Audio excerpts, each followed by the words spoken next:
Baik, selamat pagi, siang, sore, malam bagi Bapak, Ibu, Kakak, Abang, atau siapa yang nonton video ini. Perkenalkan terlebih dahulu, nama saya David Napoli berada di Prodi S1 Informatika dengan NIM 11S 2010.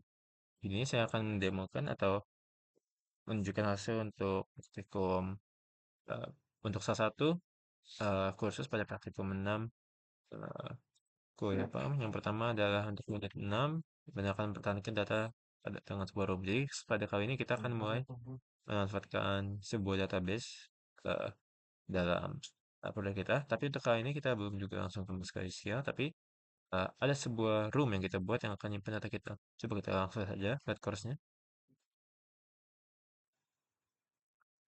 Nah, jadi untuk pada course-nya kita lihat dulu yang akan terjadi itu adalah kita akan punya sebuah domain eh, eh, domain layer ada sebuah data layer. Nah, yang penting kita perhatikan sini adalah repositories nih. Jadi repositories adalah tempat-tempat di mana akan tersimpan data kita yang bisa kita akses setiap kali. Bisa kita tutup aplikasi, terus kita jalankan lagi. Kan ada tab aplikasinya dan itu akan bersifat lokal di aplikasi kita sendiri. Oke, dan yang kita bangun untuk mempraktikannya adalah sebuah eh, library atau item shop app lah, di mana ada item shop ini kita bisa input data berupa sebuah item yang kita masuk ke dalam room kita. Oke, dan ini dari eh, zip awalnya. eh, Jadi seperti saya ini mengendalikan dengan sebuah SQLite dengan ya library yang akan dipanggil nanti SQL-nya. Nanti akan aku nampak kok. Oke, jadi komponen oke langsung skip saya sini. Eh, oke, coba langsung saya buka saja aplikasinya. Ini sudah saya tes sebelumnya, tapi coba saya jalankan lagi, menunjukkan bahwa tidak ada error sama jalan. Oke, nyaman saja. Oke, coba pertama kita demokan terlebih dahulu ya. Untuk mendemokannya, kita baca saja tombol plus ini. Kita masukin item tadi sudah ada item 1. Coba sekarang item 2 saya masukin. Masukin uangnya $100 lah ya. $100, 50 cents lah. 60 cents. Sama masih ada 10 jadi 15 di sini. Oke. Dan nih dapat sebuah item 2, $100 isinya dan ada 15 in stock. Dan sekarang jika saya matikan aplikasinya, terus tapi jalan kerja di sini, data yang kita input tadi masih ada karena terambil dari roomnya datanya. Coba kita lihat kembali bagaimana cara ini semua terbangun. Jadi setelah dapat aplikasinya, kita membangun komponen roomnya kan.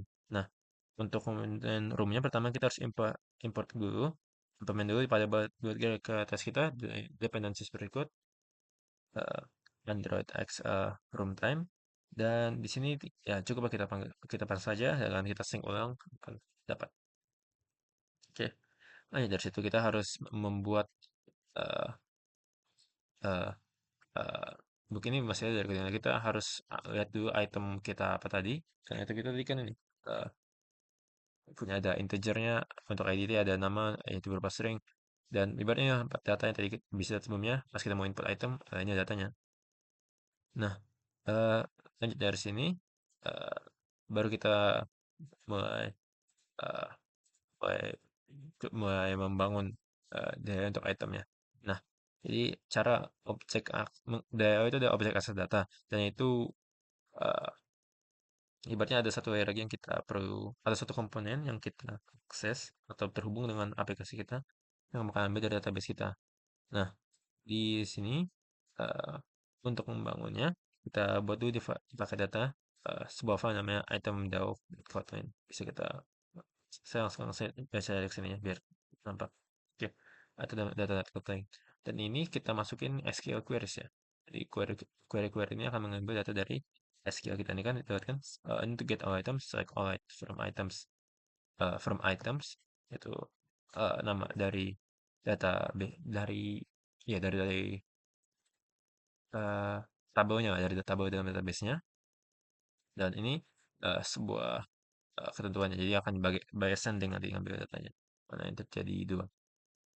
Oke, dan ya aku rasa ini self-explanatory untuk sebelumnya. selanjutnya. Dan bisa juga kita klik yang ini. Jadi ketika saya klik ini misalnya, nah ini saya akan ambil data dari itemnya itu di mana. Dari apa itemnya, lewat ID-nya. Terus di sini bisa kita sell atau bisa kita delete.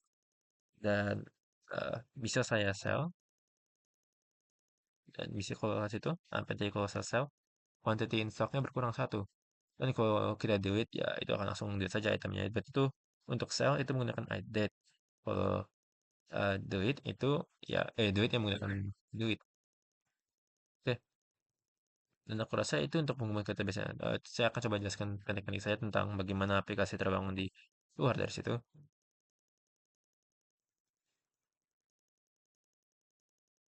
Sorry, dalam preview.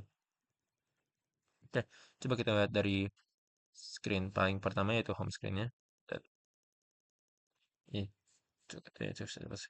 Oke, jadi tadi pertama ini kan dalam route ini halaman home dan title-nya itu ada inventory nanti akan kita pakai ke depannya yaitu ini tandanya inventory ini.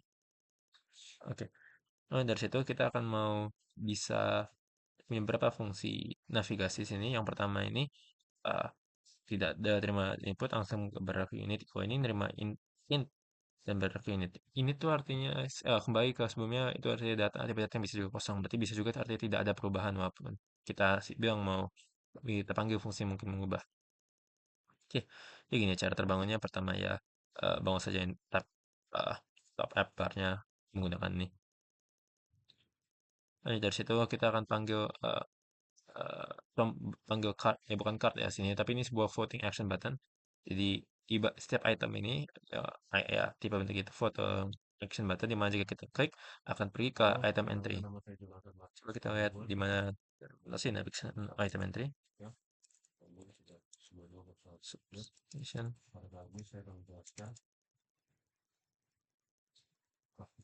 Sorry, oke yang kita nggak besar juga.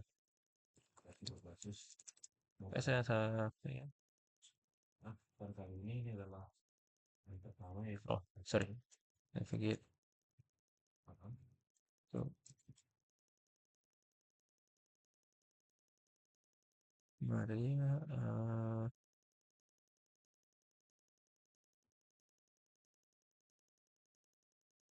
Misalnya di sini.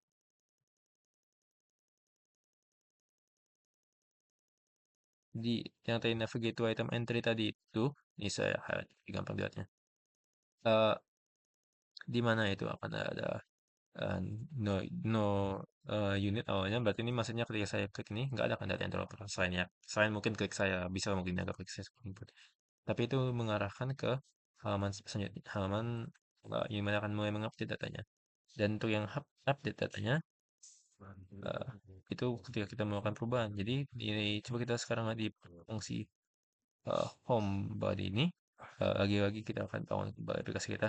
Tapi di sini akan dibiarkan jika kosong itemnya, itu baru mengeluarkan yang tadi kita lihat sebelumnya kan di awal screennya ada bilang kalau mau masukin data, pencet tombol plus. Dah, itulah terjadi di sini. Inventory list yang tadi kita panggil ketika mau bangun listnya, eh, itu menggunakan cara-cara biasa dan memang itu akan nampakkan untuk semua instance data sini ya. Oke, itu untuk screen ini ya. Coba kita sekarang lihat untuk skill selanjutnya. Misal sekarang kita ke sini untuk item detail screen. Nah, di item detail screen, seperti biasa ada juga tombol untuk navigate to edit item itu ya, kembali. Jadi eh, di sini kita mulai melakukan eh, pengubahan dari data kita. Jadi ketika saya pencet tombol sel ini langsung ya codingannya ke bagian sel.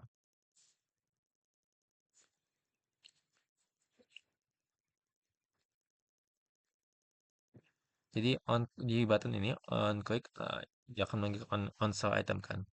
Dan on sell item ini eh, lagi itu bekerja dengan tidak menerima satu, tapi akan menghapus apa yang telah kita klik tadi kan. Dan itu teratur di sini di mana datanya akan tahu ID apa yang kita telah eh, klik eh, dan akan mengedit data tersebut. Dan kalau untuk delete,